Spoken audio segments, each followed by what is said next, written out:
মুমিনের ভালোবাসা সবসময় আল্লাহর জন্য আছে না নাই? জোরে বলেন আছে না নাই? আল্লাহকে যে ব্যক্তি ভালোবাসবে না সে মুমিন হতে পারে না। কথা বলেন ঠিক কিনা? আর আল্লাহর বিরুদ্ধে যদি কেউ কোনো কথা বলে, আল্লাহর নামে যদি কেউ কটূক্তি করে, যদি কোনো মুসলমান ওই কটূক্তিকারীর পক্ষ নেয়, সেও মুসলমান হতে পারে না। ইমানের গায়রত রাখেন মিয়া, আল্লাহ আল্লাহ রসুলের পক্ষে থাকেন, মুসলমান দাবি করলেই মুসলমান হওয়া যায় না। কথাগুলো কঠিন, পরিস্থিতিও কঠিন। কথা বলেন ঠিক কিনা? তাহলে মুমিনের কি পরিচয়, মুমিনের বৈশিষ্ট্য কি হবে? রব্বুল আলামিন বলছেন, ওয়াল্লাযীনা আমানু আশাদ্দু হুব্বান লিল্লাহ। সুবহানাল্লাহ।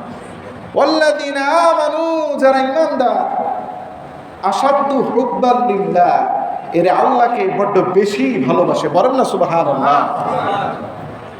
মুমিনের ভালোবাসা সবসময় আল্লাহর জন্য আছে না নাই? জোরে বলেন আছে না নাই? আল্লাহকে যে ব্যক্তি ভালোবাসবে না সে মুমিন হতে পারে না। কথা বলেন ঠিক কিনা?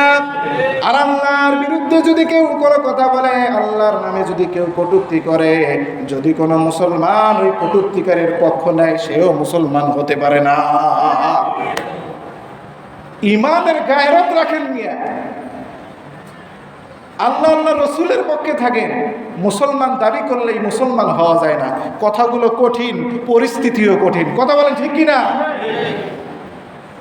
ইমান বাঁচাইতে হবে। পক্ষে থাকেন ইসলামের, পক্ষে থাকেন আল্লাহ, পক্ষে থাকেন আল্লাহর রসুলের। দুনিয়ার মধ্যে আল্লাহ আল্লাহ রসুলের পক্ষে থাকলেও যেমন উপকার, মুসলমান হলে কোথাও বিশ্বাস করতে হবে এই পৃথিবীর পরে আরো একটা জায়গা আছে, তার নাম পরকাল, তার নাম হলো আখিরাত। ওই আখিরাতেও আল্লাহ আল্লাহ রসুলের পক্ষে থাকলে উপকার আছে না নাই? শুধুই উপকার না, আল্লাহ আল্লাহ রসুলের দিন বাদ দিয়ে অন্য কিছু গ্রহণ করে ক্ষতিগ্রস্তদের কাতারে শামিল হতে হবে।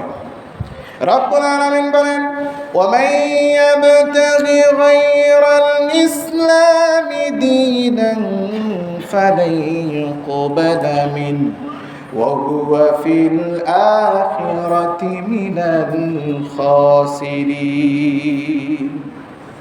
ওয়ামান ইয়াবতাগি গায়রাল ইসলামি দীনান, যারা আল্লাহর দেওয়া দিন জীবন ব্যবস্থাকে জীবন ব্যবস্থা হিসেবে গ্রহণ না করে অন্য কিছু তালাশ করে জীবন ব্যবস্থা বানায়, আইন বানায়, কানুন বানায়, এই বিষয়গুলোকে যারা মেনে দুনিয়ার থেকে বিদায় নিয়ে চলে যাবে, ওয়া হুয়া ফিল আখিরাতি মিনাল খাসিরিন, আল্লাহর দেওয়া জীবন ব্যবস্থা না মানার কারণে, আল্লাহর দেওয়া ধর্ম পালন না করার কারণে সে আখিরাতে ক্ষতিগ্রস্তদের কাতারে শামিল হয়ে যাবে। বলেন না নাউজুবিল্লাহ।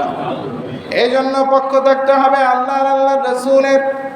এর থেকে বেশি কথা এখান থেকে বলা নিষেধ, এখান থেকে বলা যায় না। যতটুকু বলার প্রয়োজন ততটুকুই বললাম। উম্মার কান্তি লগ্ন। আল্লাহর পক্ষে থাকতে হবে, আল্লাহর রাসূলের পক্ষে থাকতে হবে।